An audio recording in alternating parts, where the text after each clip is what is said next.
Yo, yo, yo, yo, yo! Welcome to the sixth episode of Checking In with Brando. And today I got a special guest, my favorite superhero. Somebody never ceases to amaze me. Natalie, how you doing? I am fantastic. How about yourself? I'm doing pretty solid, man. It's been a while since we last spoke. How you been doing? Good. A lot has changed. I'm no longer in Iowa. I'm out here in Houston. Okay, okay, okay. How you like it out there? I feel like I'm exactly where I'm supposed to be. Like this is definitely my calling at the moment. Oh, that's what's up. That's what's up. How long did it take you like to get in that space? Well, I did my student teaching. So that summer that you and I were in that program together, um, the following semester I did my student teaching here and they had a job offer for me like straight out of graduation and I took it Ooh. and honestly I fell into this is where I'm supposed to be. Like I don't know, it just clicked so suddenly. That's what's up because usually it takes like college students a little while to like kind of like find their path, find their footing in life, because they don't know what to expect really. But it's dope to see that you landed straight on your feet and you running now. Yeah. Yeah, I somebody got their first house. Yes, I just closed on it on Friday actually, and I'm still trying to figure out everything. It's new construction, so there's some stuff like you would think there wouldn't be errors in it, but I actually have a leak already in the living room and they're coming by tomorrow to fix that. But it's Sheesh. part of the process. But it's beautiful. I love it so much. And I feel beyond blessed to be in this position. Man, that's really dope, man. Like, how does it feel that you got your own space? Um, I don't know. Like I knew that I didn't want to be like renting, that I wanted to like invest my money and not be, making the rich richer. So Okay. it feels like I'm headed in the right direction, like income wise and everything. I just want to be like financially like free. Ooh, okay, okay, okay. That's what's up, man. How do you enjoy Texas? The weather right now, it's getting pretty hot. I do not like the humidity here. Other than that, I like that I can wear like there's no winter wardrobe over here, like in Iowa Yeah, you don't gotta worry about that snow. and everything. Yeah. But otherwise it's like a vacation. As soon as you get off of work, there's always something to do outside. That's pretty cool, man. Do you still got the dog? The what? I'm The sorry. dog. The new fluffy one, he stayed in Iowa with my parents. Okay, okay, that's cool. That's cool. Are you gonna get a new pet? You gonna have some in the house? Maybe. I've been thinking of asking my parents to bring over my two chihuahuas, so that they can retire here because they're about 16 years old now. So Wow. I'd like to bring them over in some sunny weather. I feel you. I feel you. How did you deal with like the little crazy like snow, freezing snow out there in Texas? It got kind of crazy out there for a little bit. Okay, so like actually I had just been in Iowa for our last vacation break. So like I had just come from the snow in Iowa and maybe that's why like my body like reaccustomed itself to the cold. But to me it wasn't bad and we didn't have a power outage in our apartments. So we were like one of the very few, but like they were overreacting. There were car accidents everywhere, but it's because people don't know how to drive like we do in like the snow, the ice. Even Mm-hmm. in the rain, everybody turns on their emergency lights and like drops. Oh, snap! That's funny. That Yeah. is funny. And I know, like when I was like checking Twitter, like I just saw like everybody else from Texas was just going crazy. I'm just like, dang, is it really that bad there? So the day that we were at 18 degrees, I called my parents and Iowa was at negative 18 degrees. Sheesh. Yeah. And Oh people my were gosh. I felt bad because like I was like that one like la la like the ditzy one in our math department group chat Mhm. and everyone's like checking in on everyone and I was first to respond because our leader she asked like, hey, how's everyone doing? I hope you're okay. And I'm like, oh, everything's fine. Like, I have electricity, I have water, I have everything. Like, and then everybody else's response in our math department is 12 teachers. And everyone's like, pipes bursted. We have no electricity. We don't have a generator. I'm like, why did I have to respond? Like, awkward. Yeah, he was like, oh, like everything is good. Like, it's pretty well. Actually, what happened? Like, what was the problem? Yeah, I'm like, wait, what? Yeah, it's funny because I know when I was on Twitter, I remember one time I saw somebody they had like a video of somebody's basement like legit like flooded. I was like, oh snap, this is bad out there, man. Yeah, it can get pretty rough, but I haven't gone through hurricane season yet because it would have been, I think, when I first moved here, and then COVID hit, so then I ended up being in Iowa during that anyway. So that's what I'm nervous for. Oh, okay. That's gonna be pretty interesting having to deal with the hurricanes now. Yeah, I can't even do like thunderstorms. Like, I have to go into a room that doesn't have windows to not have like the For real? lightning or anything. I'm probably gonna be Oh, crying. oh man. I'm not gonna lie, like when I was younger, like elementary school, even I'm not gonna lie, even like through middle school, I ain't gonna lie, that thunder used to get me a little bit. It sneak up on me and get me. I ain't gonna lie to you. Yeah. It took me a little while just to get comfortable and I realized, oh, I don't have to freak out every time it thunders. Like it's gonna be okay. You Is it though? know? Because the thing is, like, I used to try to reason with myself, but I think it may have been the summer that we were in the same program or the summer prior to that when the tornado hit my hometown, Marshalltown, and it like Ooh. knocked out everything around us. And I saw it from my bedroom window. I could literally see like the cloud, like everything. It was horrible. And then so and I wanted to go downstairs. I had my chihuahuas in my arms and I wanted to go Yeah. into the basement. And I told my mom, I'm like, Mom, we need to go to the basement. She's like, it's nothing, just let it be. And so like I'm afraid of our basement too. There's like spiders and it's dark. Like we have no lighting in the basement. Jeez. I'm at the top of the stairs with my dogs and I'm like scared of the storm and I know safety's down there, but then I'm scared of the dark. Like unknown. And so I'm just there with my little chihuahuas and so I try to reason it, but that situation just escalated things. And then not the following summer, I think 2 years later, they were also recently hit with the derecho, which also took out everything again. So yeah. Man, I'm And not gonna lie. You better than me. I'm not gonna be too macho. I'm gonna say this. I probably would have tingled a little bit.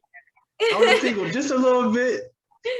it was I really scary. Like, I'm not even kidding you. It was just like black right above my bedroom window. But it didn't touch our houses because we have two properties in Marshtown aside from the one that we live in. Okay. And all three of them were untouched. Well, one of them, like the siding flew off or whatever, but like there was a tree that was uprooted and it was like completely tipped over. It was crazy. And like cars were buried in bricks that would fall down. It was ridiculous. Man, that is tough, man. I don't even know what I do if I see like the clouds, the funnels. Oh man, ooh, that got me a little shaking a little right now, man. Oh snaps, man. Like, how did you deal with like COVID last year? Like, since you was like a teacher. So last year they shut us down right away. We were just about to go on spring break and we never came back from spring break. So that's when we turned everybody virtual. So that was March 6th of 2020. We didn't come back for the rest of the school year, but since it took everybody by surprise, what the school said was, you know what, the students who already have computer or internet at home, we're going to encourage them to be on Schoology, which would be like a Google Classroom or Canvas. But it's what our district chooses to use. But our outreach just simply wasn't there. The district I work for, particularly the area that I'm in, kids just don't have internet at home or their parents have data on their phone, but then they try to like hotspot or whatever. It just, we weren't getting outreach. So they're like, we really can't fail kids because this is half a semester that they're losing, but we Mhm. don't have the resources yet to get them where they need to be. So now the students are a year behind in testing. There's a huge gap. Um, and then, so we came up with a game plan for this school year, and everybody started off virtual, but we gave out hotspots. We gave out one-to-one Chromebooks as they were coming in. So the Okay. whole district, which is 72 schools and counting, they're all one-to-one now. So all of my kids have their own Chromebook that they take home and bring to class. And now virtual or on campus is optional. So um, they're allowed every 9 weeks to change their decision. If you're an on-campus learner, then you are still required to bring your laptop, because even though I'm a face-to-face teacher, so I'm on campus, I Mhm. still deal with the virtual kids online. So what that is basically like an online lecture where they observe the activities that my live kids are doing, or I have to prepare the materials and ask them to come pick up and sanitize. It's just a lot of stuff that you wouldn't have ever thought would even be necessary, but it is. It's become second nature now, but it was Okay. just the beginning. That's cool, man. It's great to see that your school district was able to make the adjustments necessary to help their children, like further their education and stuff like that. Yes. Another thing that I really appreciate about our district is that they started weekend meals. So they would, on Mm. Fridays, whether they're bus riders, walkers, or car riders, they always send the kids home with enough food for the full 3 days. So Friday dinner, Saturday and Sunday breakfast, lunch, and dinner. So I really like that. And if they notice that like a child, once more, they're always like, yes, grab another bag, that's fine. So that's just like, when I saw that, like I was so proud to be part of the Aldine school district here in Houston. Like it was just amazing. Man, that's so amazing, so dope. Cause like they're not just caring about like, oh, we got them in the classroom, all right, cool. They're our responsibility. But even like when they're leaving, like during the weekend, like man, that's amazing. You guys are preparing meals for them because a lot of students probably aren't able to have those meals. Man. Yeah, exactly. And when we had the power outage in February from the weather, they had to put that to a halt because they were thinking like, how are the kids going to get to campus or whatever, or they don't have the proper attire. And that's when I felt like we could have done more outreach, or um, Aldine decided altogether that school would be canceled across the district.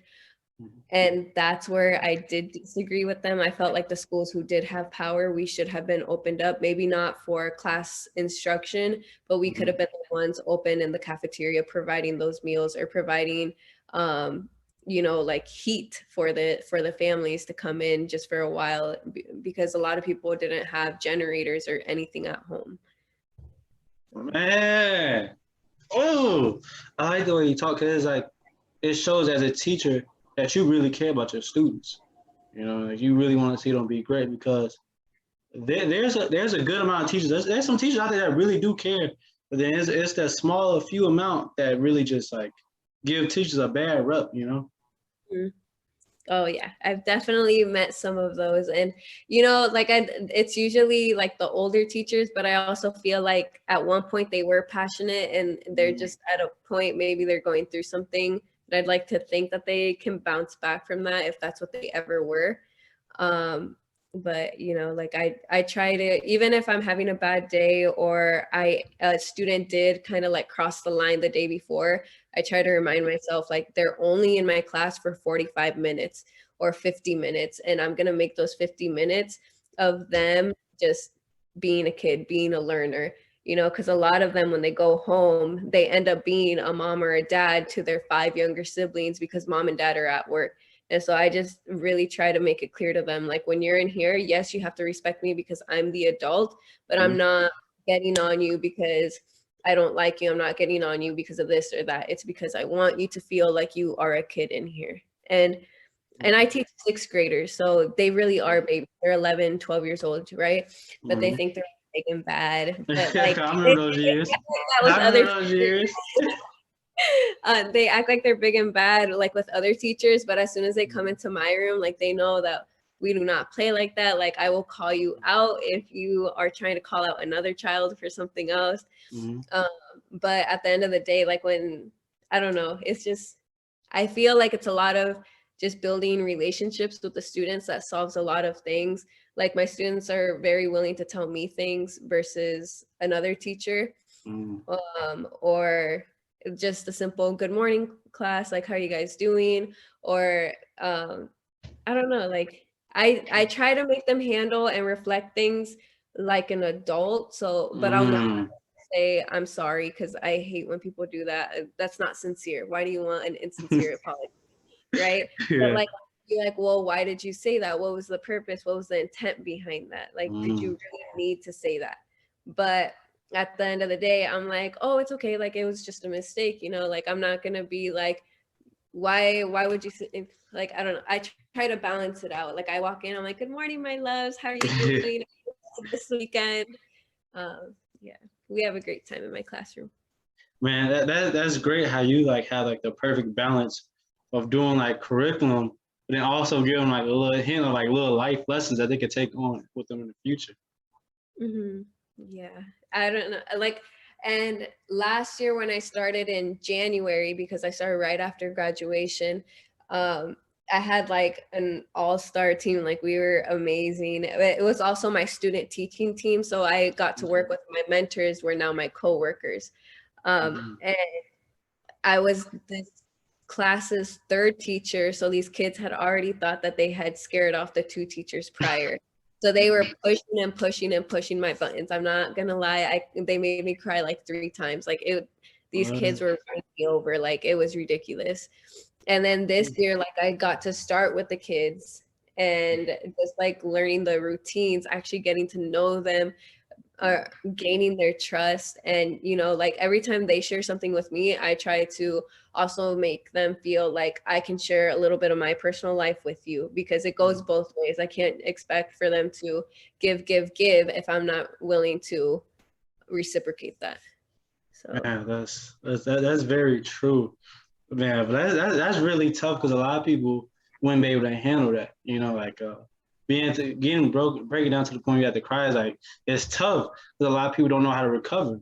You know, but that speaks to like your strength. That's why you're one of my favorite superheroes. You feel me? It's the pure example of your strength right there.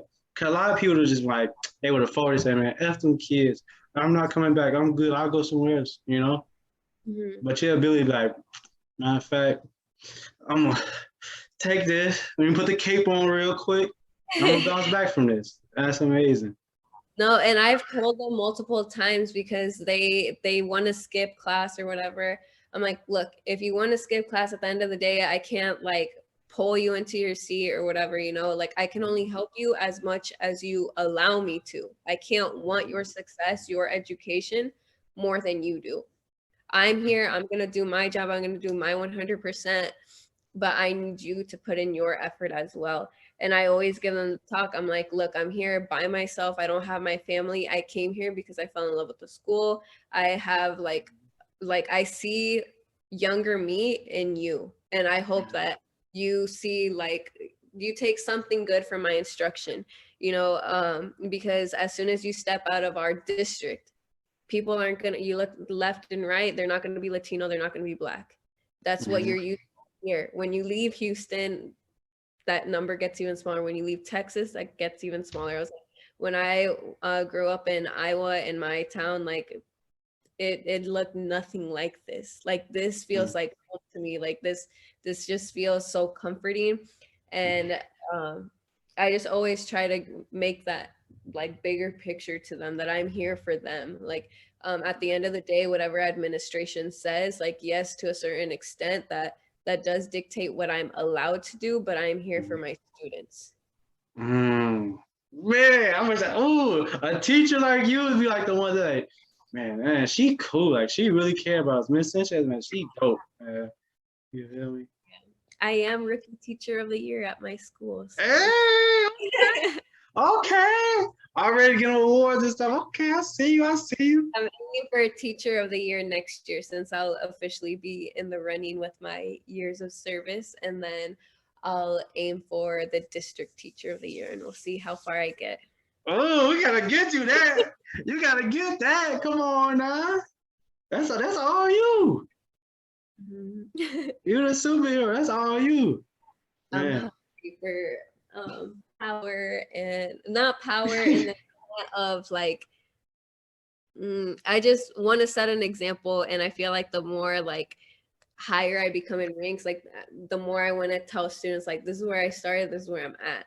This could be you, and it doesn't have to be the same exact path that you take. It's just like just see the progress. Like there's highs, there's lows. It's a little bit of everything, and you just got to know how to deal with it. You just got to know to not quit. Yeah, and I know like for like the little girls that are in your classrooms and stuff, and like even at your school, like them seeing you ascend, I feel like that'll give them a sense of, oh snaps, I could probably do that too. You know? And I think the more relatable thing is right now they're like starting to try to date boys and stuff. And my middle school is 6th, 7th, and 8th graders, and my 6th grade girls are being approached by the 8th grade boys. And like they'll ask me like advice and everything. I'm like, look, like you're way too young. Like you do not need to be having a boyfriend, but like I'm not your parent, you know, like but I try to keep it real with them. I'm like, look, like I'm here and I'm here by myself. Like I was in a relationship and like we ended on good terms, but like my life has progressed in such a higher, like faster rate without him because now I'm just worried about my own plan and I don't have to think twice about another person now. Yeah, and it's like what you saying now, like how you've been single is like you have the time and opportunity to really just invest in yourself right now. You know, because like before, and you probably like, what can I do to help this person become the best version of themselves? And you're trying to be a great partner, but you're also trying to balance your life and this and that. But like at this moment, like you can really work on like, oh, this I can develop as a person. This is how I can really invest in my health, my diet, and this and that, even like my mind and stuff like that. You know. Yeah, that's what's up. That's what's up. But man, that's just really amazing. Like, where did you learn like to really care about others how you do right now? What got me interested in like I guess it goes hand in hand. I think it's kind of my personality, a little background from like my family too. Like I didn't have younger siblings. I am the youngest. So like I've always had the patience for little ones because I was never at home with people annoying that were young. Like I was the annoying younger sibling, you know. So the thing that I see outside of that, I'm like, oh my gosh, you're so cute. Like it's just like I don't know. I get easily impressed, entertained by them, but I want them to realize their own potential, and so I'm just trying to discover that. Like, and I tell the kids all the time too, like, okay, you don't like math. I'm your math teacher. That's perfectly fine. I don't take it personal. I'm not the one who like discovered the Pythagorean theorem. I'm not hurting my feelings. But like, tell me about reading. Do you like that? And like, I'll take the time to like read their paper and like, I'll make sure like if they're proud in their work, I'm going to make sure that they realize that as well, that I see like the hard work they put in and that I admire it as well, even though it's not a product of my own class. Yeah, see, it's like those little things will push a student to like, I'm gonna give it a little bit more. I'm not about to. It makes a student not want to give up so easily. You know, you give them that courage to, you give them that gas, that fuel, just keep on going through whatever hardships they're challenging, they're facing with their assignments and classwork. You know. Yeah, that's amazing. You really, hey, you raising the future right. I hope so. I'm starting with my classroom kids. I'm pouring out everything I can into them. And then one day I hope I'll be blessed with a family of my own and I'll pour that into my children as well. I'm sure you'll be able to handle that when the time comes. All right, I'm pretty positive that you can do that, man. Because like the way to hear about what you're doing now is just it's really awesome. It's really touching, man. But like, how was it growing up in Iowa? What part of it do you want? So whatever you're willing to share. So I didn't realize like how close-minded it was growing up because I thought it was normal until like about high school. Because like Marshalltown, like we do have Latinos, but that was basically the extent of our diversity. And like my siblings and I um, were like one of the only. But I don't know, like it's it's not hard to talk about, but it's just like my brain goes like all over the place because now I'm starting to connect the dots as I'm part of the education system, as like I realize like how planned out everything is. That's what upsets me. Yeah. So like my mind just goes like everywhere. So like if I'm talking about my family, like that's a breeze. Like I can tell you from like the moment I was conceived. But as far as like my upbringing, like I'm still trying to find out how to talk about that without like ranting and going from A to Z to P to whatever. But um I want to stay in Houston until I have like there's something to my name, you know, then I'll go back and I'll tear up the system over there and Okay. you know, make it more towards people who look like you and I. Oh, okay. Trying to get that way by the name so you could do something. Yeah. Oh, I feel that's truly dope because a lot of people like they don't understand like how systematic things really are. Like it's really a system behind things. It's not just individuals just being like just one person that's trying to hold everything back. It's a system that's putting these people in positions, and it is much bigger than an individual. And the people who are in power or who have like influence, sometimes they really don't realize that they're in the system and so they don't know how to change it because that's Yeah. how they were raised, you know. And like so I want to approach it in a sense that doesn't offend them either. I want to make them willing to unlearn and relearn. Mm. um so I have to figure out how that'll work as well. But like Iowa State, like I'm very thankful, like they gave me my scholarship and everything. However, did I actually have fun those 3.5 years that I was there? I wanted to drop out. Man. I did. It was my major specifically is predominantly white females, and we have to take social justice courses. And just hearing how okay they were with systematic oppression, whether it's sexism, racism, or classism, it's ableism, any of that, Yeah. it's disgusting. And many times I felt like when I spoke up, I was the only one that was willing to speak up in the opposing opinion or viewpoint. Mm-hmm. And they weren't able to separate that the second we stepped out of class. So now I was the girl that was looked at funny in every single class that went around, or I was the girl that no one wanted to sit next to. I was the girl that no one wanted to be in projects with. Like, and it Man. just, but like that also kept me pushing because I was like, okay, I can do this by myself. And in the back of my head, maybe I had doubts, but I would never let that show because I never wanted to show weakness to the girls who were causing it. And I really, really wanted to drop out my junior year summer. Mm. And like I really did. Like I would go home crying, and my classmates don't know that at all. Like the other Latinas that were in the class, because like they wouldn't dare to speak up. It was only me. So I was literally the out. But the only thing that kept me going was because I'm the youngest of 4 children, and I needed to be the one that my parents saw graduate because my 3 brothers didn't. Mm-hmm. And so I just kept thinking of my dad, like I have to do this for my dad. I told my dad I'm gonna do it. I'm gonna do it. And I tell my kids that all the time. I'm like, yes, I'm a teacher now, but they're like for a good year, I didn't think I was gonna make it through college. I really didn't. Man, that's tough, man. But I'm happy to hear that you was able to power through it when you got to think about your why. Like, why did you want to do this in the first place? And I'm just because if you didn't power through, we probably wouldn't have met. You probably wouldn't be teaching right now, but it's amazing to see that you just kept on going, and you just got stronger and stronger, you know. And you had the brave. You was brave enough because a lot of people, like you said, they don't speak up. They don't share their opinions. A lot of people don't know how to or just simply don't want to. You know.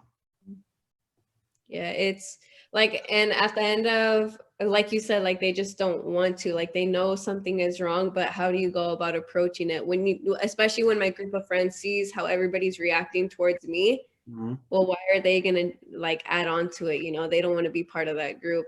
But then they would try to comfort me after class, like, oh yes, you were correct. Like she's just overreacting. Don't worry about it. Mm-hmm. And like, they would bring up good points, and I'd be like, well, why didn't you say that in class? And they're like, point blank, like they were too scared to. And Yeah. to me, I was like, look, like I'm gonna make sure that I become that girl's boss, that girl's boss, that girl's boss, and she's never gonna sign my paycheck. She's never gonna sign my paycheck. Like I'm not gonna respond to Mm-hmm. any of you. Like I made a mission, and I'm here to thrive and only thrive. I feel you though. That's your superhero creed. Come on now. Uh, Man, I want to get back to something that you said earlier about unlearning. That's something I had to do personally, around like my junior year at college. That's something I really did, and with me unlearning the things I did, I feel like that helped push me forward to grow as a person, and I feel like that got me to the point where I'm at now. Uh, what's some of the things you think you've probably had to unlearn? um I think, okay, so part of Latino culture, and I don't think it was until I moved to Houston, how, so it's not intent, but it's casual, um, how degrading some terms that we use are. Mm, And I tried to, like, I did like my little research on like social media. I was Googling things. I was trying to find like books of like history of particular things. And like every time that I would find myself using this word, but then thinking like, okay, if I directly translated that into English, like that would be a huge no-no. So now I got to mm, change that into Spanish. And then now I have to begin calling myself out. But then also like my family, if they use a term or something, like, all right, let's swap that out. Like, no, like that shouldn't be normal. mhm, And then also trying to like one up each other all the time. Like I feel like minorities are trying to prove who's top, fighting okay. each other, Uh-huh. which we were fighting the battle of like our oppressor, like Yeah. we're doing the dirty work for them. And when we realize how much we have in common, how much our cultures are alike, how much our suffering and our history is, like we really should be uniting. That's very true because I feel like sometimes like different minorities try to have like the struggle Olympics. You're like, oh, my struggle was I struggle more than your struggle, and it's like, to be honest, we're all struggling, Mhm. and it's like we could all come together and help each other in some type of way or fashion. Yes, I agree. And like I see the direct reflection of that in my classroom. Like it's Mm-hmm. literally almost every single class is half Latino, half Black. And last year, when I was the third teacher in place, like I have no idea what the past teachers told my students, but I could not get them to sit at the same desk group. I could not get them to work together. I had some of my Black students saying, like, we should be in a different class because that's what our old teacher told us, because it's not fair that we have to stop class and explain something in English slower. And they'd get frustrated. And Mm-hmm. to them, it was normal to vocalize that in like such a direct manner. Yeah. Yeah. um, and so like they were building hate, and like they thought it was okay, or like they weren't saying like it's okay, but they didn't know any better. Mm-hmm. And this year, like I don't see that struggle at all, but it's because like from the beginning of the school year, like I'll put 2 and 2, and I'll Yep. say diagonally, and it's just like building community. And if they say anything, I'm like, you better stop. I was like, okay, what did you mean by saying that then? Like it's not okay. And just calling them out, and then like actually asking them questions, open-ended questions, for them to try to answer and stump them, and then they catch themselves in why it was wrong. or they're trying to process it. Like, don't give them the answer, give them the question. Oh, okay. I like that. I like that. Because it shows that with your old students that they was taught that by another teacher. Like they didn't learn, like they didn't know, no better. They said, oh, they thought what they was doing was okay. Like I know some of my mom always taught me, like growing up, it's not what you say, it's how you say it. Because if you shape it in a right way, like they'll be able for the other person to really receive what you're trying to say without any misunderstanding. Yeah, I just try to, like I said, this is when they're treated like the adults. Like, I'm gonna make you reflect, take responsibility or action upon what you have said. That's something that is going to help you in the future, even if it's like a completely different issue. Like, okay, you have beef with this girl. Okay, how are you actually going to handle it? Because when you're 32 and like, you're not going to get off the hook if you start throwing punches at Walmart. Like, no, you're going to be in jail. It's not going to be lunch detention. That doesn't exist in the adult world. Like, how are you going to talk this out? You either can ignore it, or you can be straight up and like, hey, I heard you said this. Like, maybe it's just a misunderstanding. You always have to make the misunderstanding or miscommunication an option to them too, because usually that's what it is. Oh my God, you sound like a little psychologist, a therapist, man. I'll stay in my lane. That's you. I feel you, because I know, like personally, like that was my junior year. My junior year, like I got into it, like I went through like a really rough patch with my roommate, but like going through that really forced me to grow, and I unlearned a lot of past behaviors that I thought was okay, but it really wasn't, and it forced me how to learn how to like deal with different situations, like with disagreements and stuff like that. Because at first I was thinking, like growing up, like people, like students, like we would fight like after school or even at school, and it's like, all right, we just go on from whatever happens at the fight, we get suspended for a day or whatever, or depending on who your parent is or whatever your last name is, something may not even happen to you at all. But like not, because I had to think about, like I was like, man, if I fight my roommate like or anything like that, I could like face like really, I could face jail time or something like that, especially like if they decide to press charges and go forward with that, and it's like I really don't want to deal with any of those type of problems, So I had to learn how to channel those struggles, those arguments, those disagreements in a better way. Yeah, it was tough. I was able to do it, and I feel like I came out an even better person on the opposite side. Yeah, that's something I try to tell my students too, is like, you have to choose your battles. Like, I understand you don't get along with this student all the time, but are you willing to win this argument or win this physical fight in the hallway? But then now you are getting in trouble by administration at the school and your parents, because you're not going to win those at all. That's very true. Very true, man. You don't want no problems with your own parents. You don't want them whoopings, those spankings, the punishment. Nah, I'm good. Yeah. And it's like what you just said. It makes me think about this quote I heard. Somebody was like, what they said, the cost of winning is sometimes too expensive. So it's like, at what cost are you really willing to win? Are you really willing to pay that price? Because I realized I'd rather just say, hey, you got it. I don't need to win all the time. It's cool. Winning, it doesn't faze me really. It's like, all right, you got it. Me winning is like, all right, I'm not arguing, I'm not mad, I'm not upset, I'm at peace.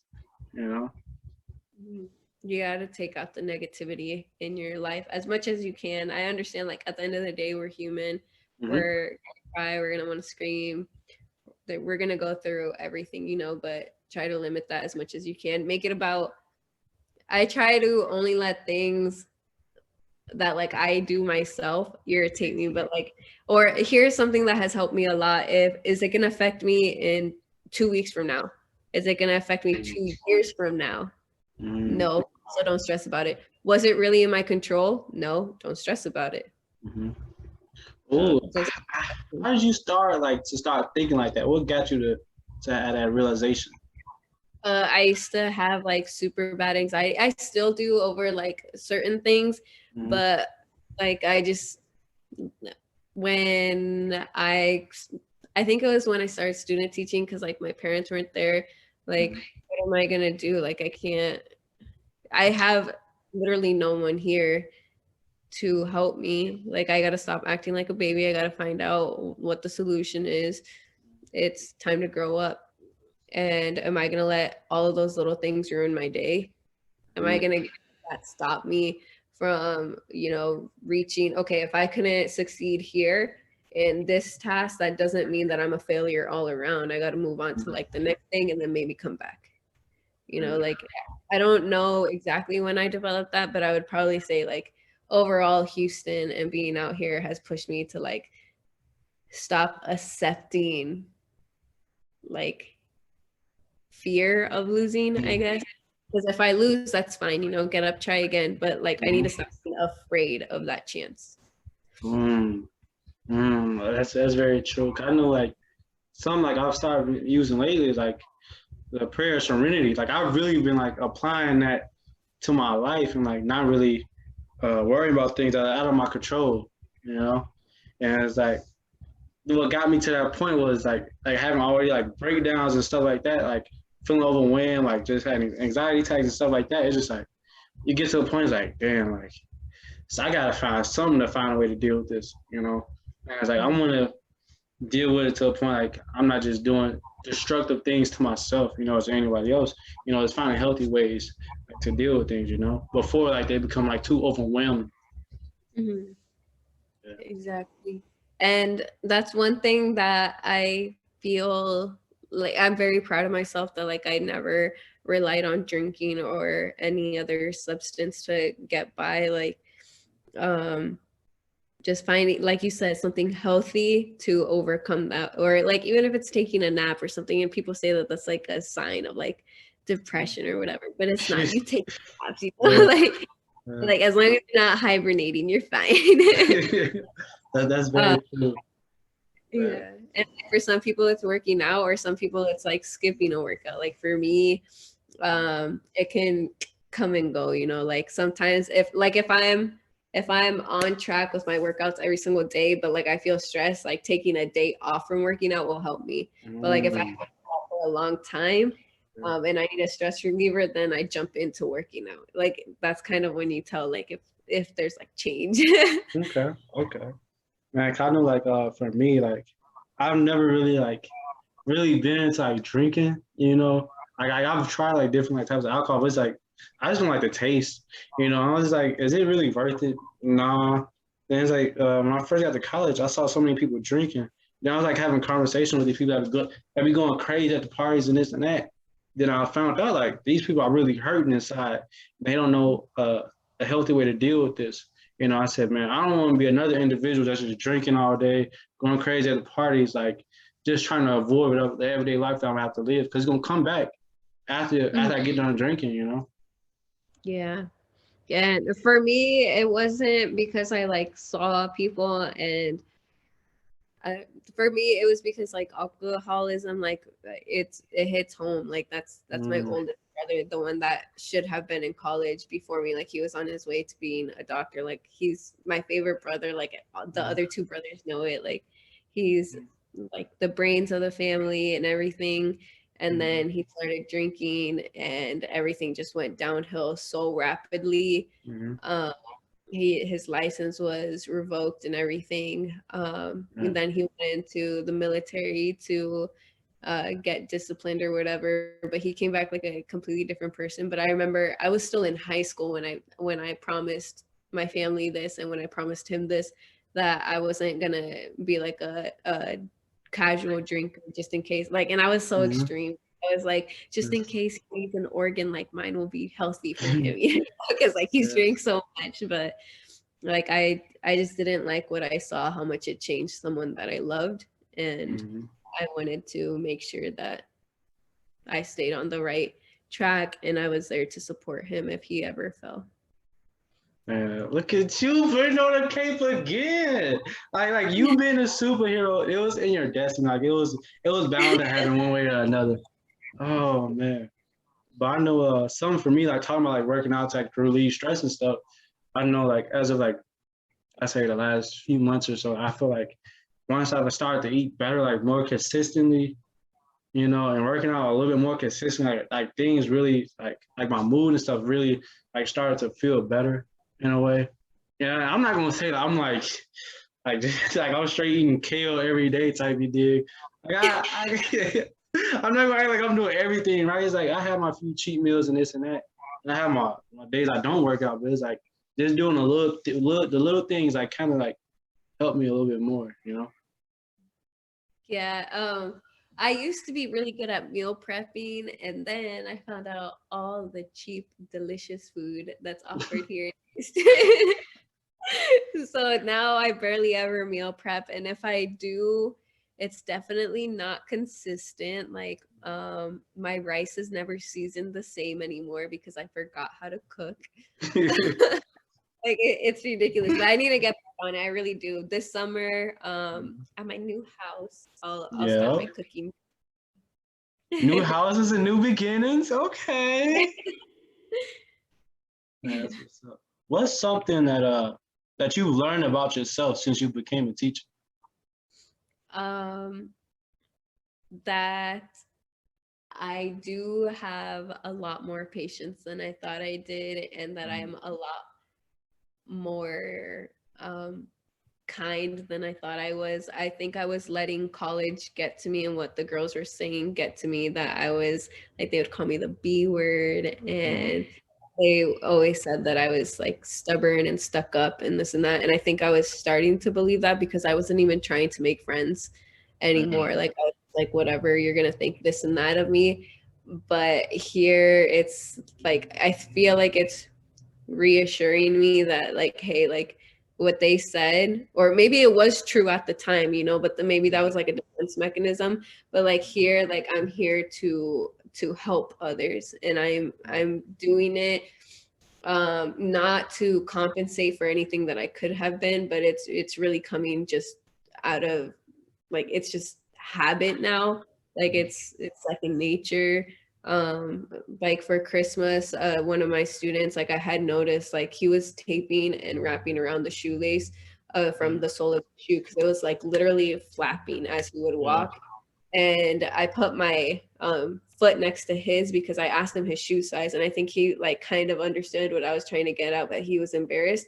So I put my foot next to his one day, and that's kind of like where I was like, okay, so his foot is like this much bigger. So I literally went to a store and was trying on little boy shoes, and I was like, okay, I need this much more space. And then I went to because I was like, well, his foot's growing, and I got him shoes, and like just the like how much he cried, and he's like, are you sure, like I don't owe you anything? He's like, do you want my old shoes? I'm like, no, like you can keep them both. And he's like, do you want them back at the end of the school year? And like he was so thankful, but he like just couldn't believe it. And like I was like, you know what, all I want from you is to be present every single day, and I want you to be trying your best in schoolwork. Like that's it. Like I just need you here. Man, And you about he's to like, make me tear up, man. That's one of the type of things that a student will never forget. And that's what they're gonna take on for the rest of their life, man. and I hope he does. Like he just needs to know that he's loved. I think that was one of my babies that was neglected at home. He was brought here by himself, and he was living with aunt and uncle, and that's not their baby, so they were neglecting him, and it showed a lot. Like he would come, like all of this was always like just bags under his eyes. Some days like you could tell that there was kind of like a smell to him from like the clothing and stuff. um it's just sad, like you can see it in these kids, and I just wanted to reassure him he's loved, like he's valued. I love him, he's part of our class family, and he recently just went back to Mexico last week. And he's not an obligation of mine. at all to keep educating him. Like he's out of the country. He's not enrolled in our school anymore, but we have him on live sessions. And like Man, he's at school over there and he's like, "Hey miss, like what are we learning?" And like he knows like, okay, like it's not time to goof off. It's not just a FaceTime call. Like we're still learning. And like he'll put the camera on himself and you can see him with his notebook still. He's like, "Miss, I can't see." And like he'll ask his classmate to like rotate the camera, and it's just really cool. Like we really did build a family in that class. man, that's really amazing because like I personally feel that people just want to feel loved and feel valued, you know. And like when people don't feel that way, they start to devalue themselves. Then it makes them easier to devalue others, you know. I mean, I was watching a Will Smith interview, and he said something along the lines, uh, "Oh snap! Hold on, I gotta play it for you," because like what he said was just so touching. And I feel like it really fits what we're talking about right now. Hold on, I got it right here. Let me see. Let me turn it up. Can you hear it? Looking in broken mirror. No, that's not it. Let me see. It's that ignorance. No. The greatest tragedy. No. Is quote by Russell Barkley where he said, "People who need the most love ask for it in the most unloving ways." You heard it? Quote by Russell Barkley where he said, "People who need the most love ask for it in the most unloving ways." Yeah, and I feel like that really fits what we were just talking about, man. Yeah, it's rough. Like I witness it a little too often, to be honest. Like I know these kids have gone through more stuff than I have in my I'm twice their age, literally twice their age, and these kids have lived more than me. Like they've seen people getting shot, or they're already getting caught with drugs in the school. Girls are already ending up pregnant. I work in a middle school. Man. Girls are already pregnant, and it's just like, okay. Or a lot of my girls come to me and they're like, "Miss, like so and so did this to me," and a lot of it is rape, or a lot of it is them being molested in the safety and comfort of their home. Like they're not even safe there. Wow. Like I'm so good about not taking work home, about like lesson plans and stuff, but that stuff sticks with me all the time. Like I'll be in the car driving home and I'm just crying. Like, yeah. And it's so common, like the amount of times that I'm having the same conversation, but it's a different student every time. Yeah. Man, that's tough. It is. And just telling my girls like, okay, like I don't know how to approach it. Like, I don't want to make you speak if you're not ready to speak. That's your story to tell. To what extent, that's up to you, because if you've already told mom and dad and like they've filed their police report and so on and so forth, that's honestly like out of my hands. But thank you for sharing that with me, and I'm here to tell you that just because this nasty, disgusting older man did this to you, that does not mean that it is okay for the next to do that. That does not mean that you stop being like the little girl in my eyes. I still tell him, like, you're young, you're beautiful, you still have power over your body.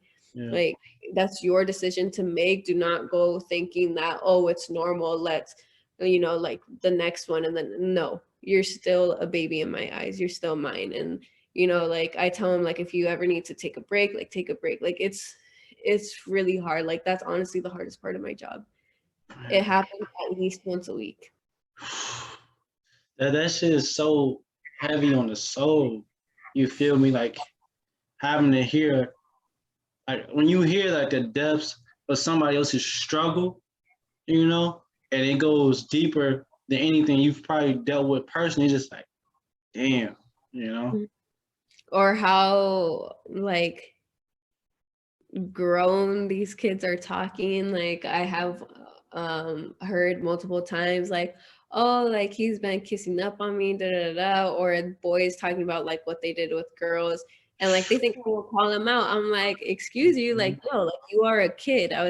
And like sometimes they'll get like they'll be like overly proud and they think they're gonna one up me.